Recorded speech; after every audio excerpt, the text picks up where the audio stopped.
kebijakan dan inovasi pendidikan. Seiring dengan perkembangan zaman dan kebutuhan akan sumber daya manusia yang berkualitas, merujuk pada individu yang memiliki pengetahuan, keterampilan, sikap, dan nilai-nilai yang diperlukan untuk berkontribusi secara efektif dalam organisasi maupun masyarakat. Oleh karena itu, inovasi dalam kebijakan pendidikan menjadi sangat penting untuk meningkatkan mutu pendidikan di Indonesia. Dengan itu, inovasi merupakan kunci utama dalam menciptakan perubahan yang positif dalam dunia pendidikan. Menurut Menteri Pendidikan Dasar dan Menengah, Abdul Muti mengungkapkan bahwa inovasi dalam kebijakan pendidikan, terutama pendidikan sekolah dasar, merupakan langkah yang sangat dibutuhkan untuk memperbaiki sistem pendidikan di Indonesia.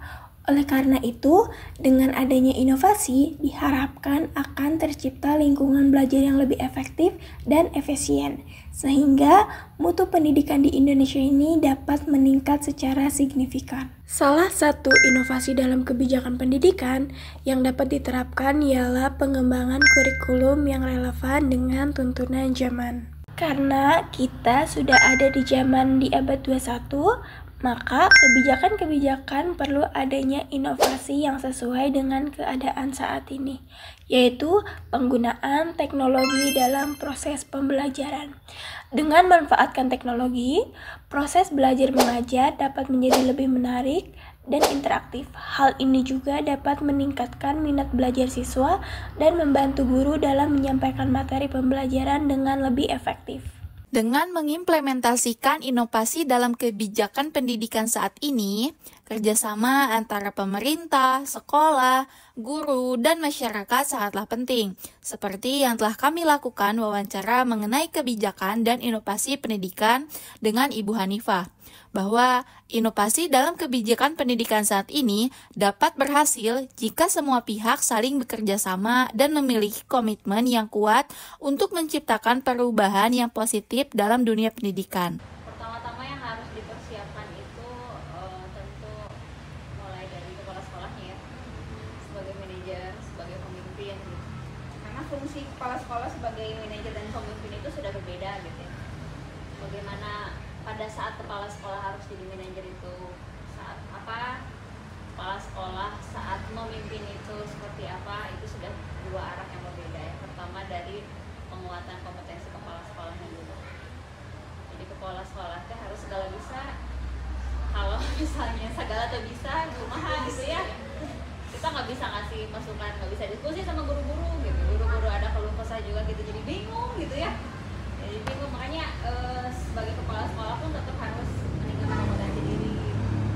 Kalau perlu sekolah lagi terus ya gitu ya, terus belajar ya, mengembangkan. Bukan hanya kita nyuruh guru-guru, ayo tuh ikutin seminar WhatsApp, adik kepala sekolahnya nggak mau gitu ya. Nah, mulai dari kita nggak usah minta ke guru-guru buat ayo ya, kalau misalnya untuk ngedorong mah ya wajar lah ya. Maksudnya tidak harus memaksakan. Jadi kita dari kita sendirinya aja dulu, jadi teladan ya. Kebetulan saya juga kan langsung lanjut doktoral, sekarang tuh udah tahun kedua. Makanya memberikan motivasi itu dengan kita berbuat gitu ya, bukan hanya kita berbicara, tapi tindakannya mana, actionnya mana ya. Kalau sekolah ngomong doang ayo belajar gitu. Insya Allah kalau misalnya ngelihat jadi kayak kok mau ya saya lanjut gitu kan. Di sini aja. Pernah sekali tuh ada mamanya, Bu, boleh kan tunggu HP gitu. Kita nggak apa-apa, orang tidak memaksakan ya, mungkin itu ya salah satunya tantangannya. Terus apa lagi ya, sejauh yang saya pernah alami nggak terlalu ini sih kalau kitanya mau belajar ya, apa era digital tuh sekarang malah kalau menurut saya tuh memudahkan gitu ya. Kayak kalau pengisian apa gitu, kalau mendadak kan bisa ikut. Kalau di sini dalam Google Form atau apa kan gampang ya. Nggak ada sih kendalanya, paling kendalanya yang nggak ada kuota. Anak-anak bawa HP. Iya ada itu. Kan diatasinya dengan cara berkelompok.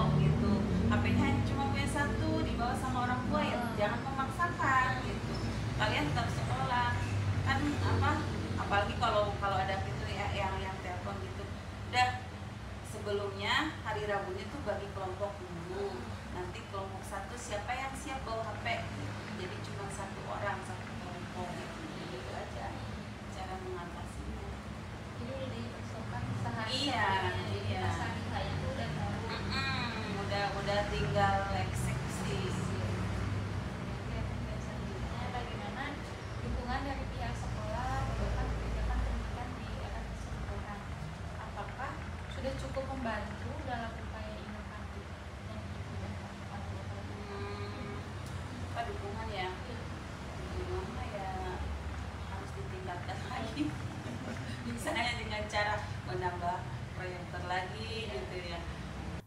Dengan menerapkan inovasi dalam kebijakan pendidikan, diharapkan mutu pendidikan di Indonesia dapat terus meningkat dan menghasilkan lulusan yang berkualitas serta siap bersaing di era globalisasi. Oleh karena itu, penting bagi semua pihak untuk terus melakukan perubahan dan inovasi dalam dunia pendidikan demi menciptakan masa depan pendidikan yang lebih baik.